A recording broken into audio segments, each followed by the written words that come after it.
The limousine had barely slowed down when a little boy inside screamed, "Stop the car!" What he saw on the street didn't just shock him. It changed everything his mother thought she knew about her past. Because the dusty child outside, he wasn't just another poor kid, he was family, he was blood. It was just another sunny afternoon in Mumbai. The streets buzzed with activity, honking rickshaws, street vendors shouting over one another, and the rhythmic chaos of city life.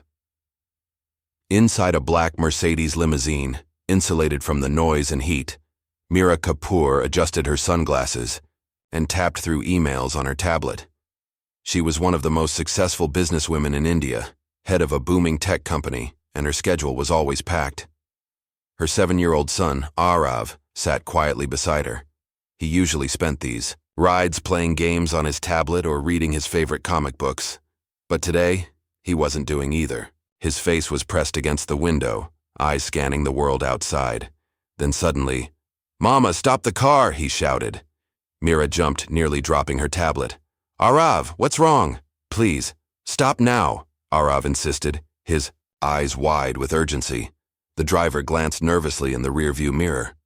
Meera, startled by her son's unusual tone, quickly gave the order. "Pull over." As the car slowed to a stop by the side of the road, Arav pointed frantically across the street. "There, that boy, he's my brother." Meera blinked in confusion. Across the road stood a barefoot boy with messy hair, wearing torn clothes and holding a plastic bag filled with recyclables. He looked about the same age as Arav. At first glance, he was just another poor child on the street, but something about his face, something felt strangely familiar. The moment they stepped out of the car, the street seemed to freeze in time. Drivers honked impatiently, and pedestrians stared in curiosity as the wealthy woman in heels and pearls, holding her son's hand, crossed the busy road toward a street child.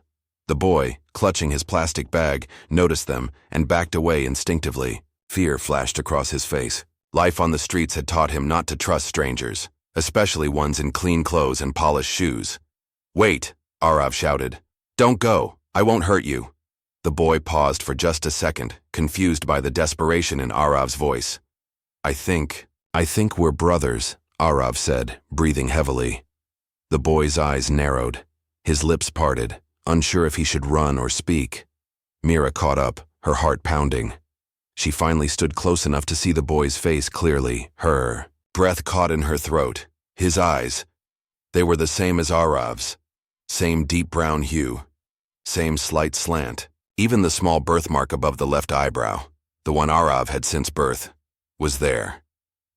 No, it couldn't be, but it was. "What's your name?" she asked softly. The boy looked suspiciously at her. "The auntie at the shelter calls me Rohan." Meera staggered back a step, her face pale. That name. The name she had written in the letter she left with the baby. 7 years ago. Her voice broke as she whispered, "Rohan."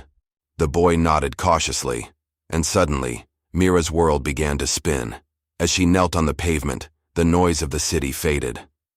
All Meera could hear was her own breath, fast, shaky, uncertain, and the pounding of her heart.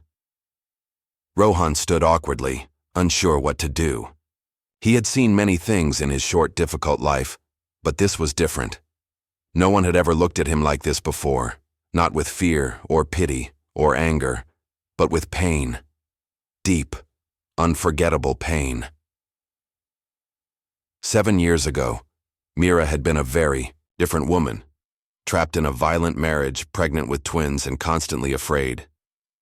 When the babies came, one was taken by her husband's family to be raised in the city. The other, Rohan, she gave up in secret to an orphanage in a small town, believing it was safer than what she could offer him at the time. She had left him with a blanket, a note, and a heavy heart. Then she built her life from scratch, escaping the shadows of her past. She never told a soul. Not even Arav. But fate, it seems, doesn't forget. And neither do children. Arav reached for Rohan's hand and held it tightly. "He looks just like me, Mama. We're twins, aren't we?" Meera couldn't speak. She simply nodded as tears streamed down her cheeks. "I'm sorry," she whispered to Rohan. I was scared. I thought I was doing the right thing, but I never stopped thinking about you. Rohan's lips quivered.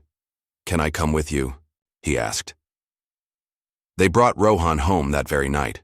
The mansion, usually filled with the soft hum of air conditioning, expensive art, and silence, now felt different, alive, with laughter, footsteps, and questions. Rohan marveled at everything. A warm bath, a soft bed, a closet full of clothes. He asked before touching anything, unsure what was allowed. Mira told him gently, "Everything here is yours too, my son." Still, the adjustment wasn't easy. The first few nights, Rohan cried, in his sleep. Sometimes he hid food under his pillow, afraid it would be taken. Loud sounds startled him. He flinched if someone raised their hand too quickly. Years of survival had taught him not to trust comfort. But Arav was his shield, his best friend, his mirror. He gave Rohan his favorite toys, sat with him during meals, helped him with reading. "We're a team now," he told him proudly. "Brothers always look after each other."